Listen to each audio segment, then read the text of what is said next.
போனாலும் உங்க எல்லாருக்குமே துக்கம் தான். இனிமேதான் இந்த பார்வதி யாருன்னு நீங்க எல்லாரும் பார்க்க போறீங்க.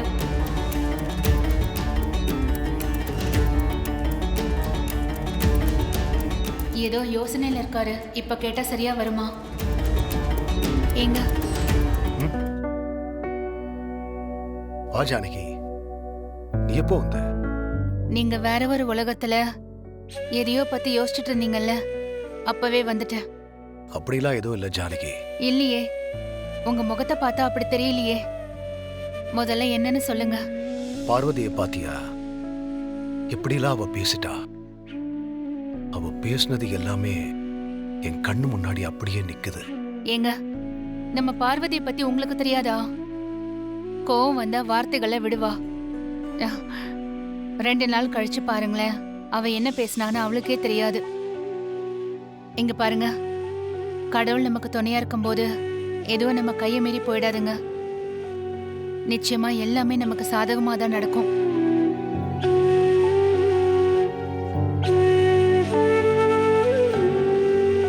என்னாச்சு?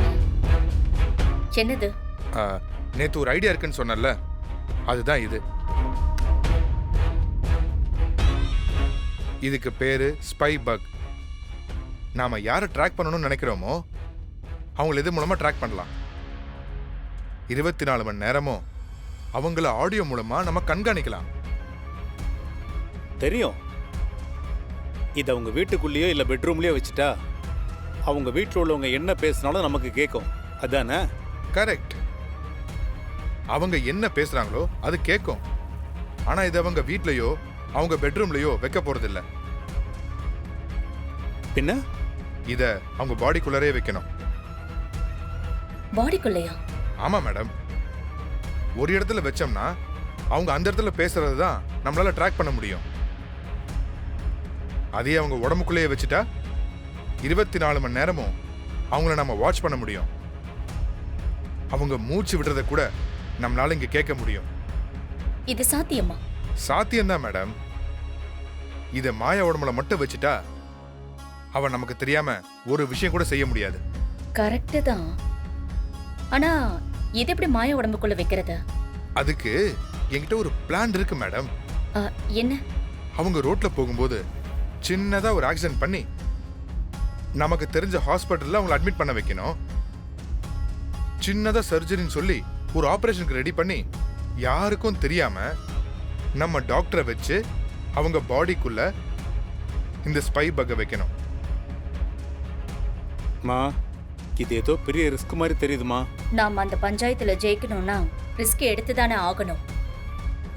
கரெக்டா சொன்னீங்க மேடம். பெருசா ஜெயிக்கணும்னா புதுசா பெருசா பிளான் பண்ணணும். ஆனா ஒண்ணு, இத மாயா உடம்புல வைக்க வேண்டாம். பின்ன யாரு? சீனு உடம்புல வைக்கலாம். எதுக்குமா? அது எதுக்குன்னு நான் அப்புறமா சொல்றேன். இதை ரெடி பண்ணு. இதுக்கு தேவையான ஆட்களை நான் ரெடி பண்றேன். மேடம், இதுக்கு வெளியாளுங்களை நம்பினா வேலைக்கு ஆகாது. நானே இறங்கி பண்றேன். ஹாஸ்பிட்டலையும் டாக்டரையும் மட்டும் நீங்க ரெடி பண்ணுங்க. அதெல்லாம் நான் பண்றேன். ஆனா ஆக்சிடென்ட்டை சரியா பண்ணிடுவியா? சரியா பண்ணிடுவேன் மேடம். வேணும்னா அதோ நிக்கிறாருல உங்க அண்ணன், அவரையும் கூட அனுப்புங்க. சரிண்ணே, இவன் கூட போய் அந்த வேலையை முடிச்சிருங்க. நம்ம மட்டும் இதை கரெக்டா செஞ்சுட்டா அந்த மாயாவால இனிமே ஒரு புல்ல கூட புடுங்க முடியாது. கரெக்டா சொன்னீங்க மேடம். நாங்க அதை பாத்துக்கிறோம் மேடம்.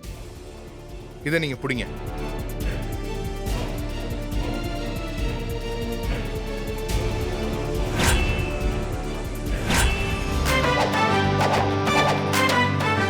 டவல் இங்க எதுவும் காணுமே தானா?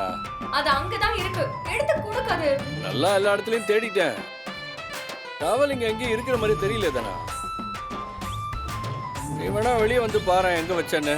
நான் குளிச்சிட்டு இருக்கேன், எப்படி வருது? பரவாயில்ல வா, நான் மட்டும் தானே இருக்கேன். வேற யார் இருக்கா?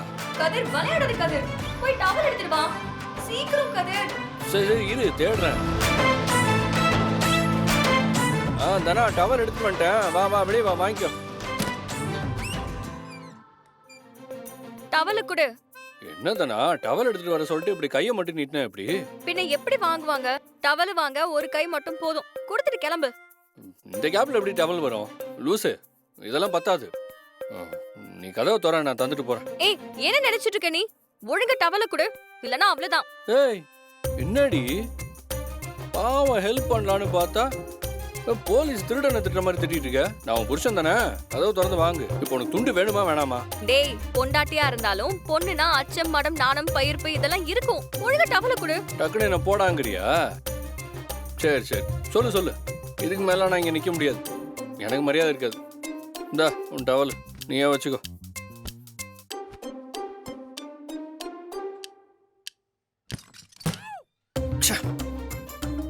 பிளான் ஏ மிஸ் ஆயிடுச்சு.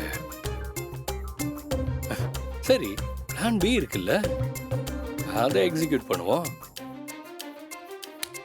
கதிர் சொல்லுதானா? என்னாச்சுடா? லைட் ஆஃப் ஆயிருச்சு.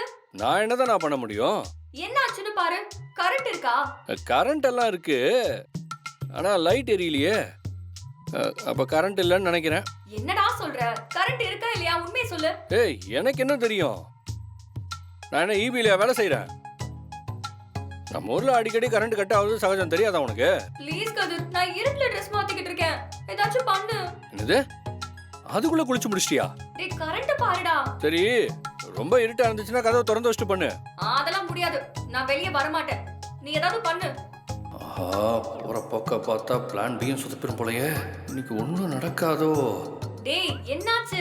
என்னால இருட்டுல ஒண்ணுமே பண்ண முடியாதுடா, ஏதாவது பண்ணு. ஏய் இருடி செக் பண்றேன். சரி சரி பாரு. நம் ராஜதந்திரங்கள் அனைத்தும் வீணாகி விட்டதே. நானும் பிளான் ஏ பிளான் பின்னு என்னென்னமோ ட்ரை பண்ணேன், எதுவுமே ஒர்க் அவுட் ஆகல. ஆனா நல்ல நேரத்துல கடவுள் மாதிரி நீயா வந்து பிளான் சியா ஒர்க் அவுட் பண்ணி விட்ட. ரொம்ப தேங்க்ஸ் தலைவா. உன்னாலதான் இன்னைக்கு நிறைய வீட்ல கிச்சன் ரொமான்ஸ் பாத்ரூம் ரொமான்ஸ் எல்லாம் நடக்குது. அது துரத்துடானா?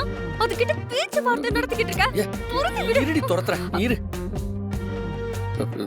தலைவா நீ போயிடு தலைவா. சு சு சு சு.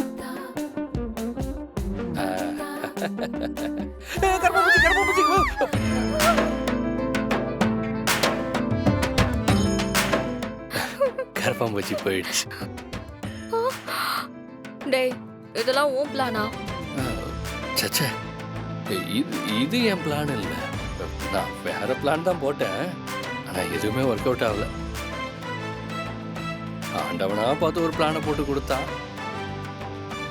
அதை ஒர்க் அவுட் பண்ணலன்னா நான் ஆம்பளையே இல்லடி.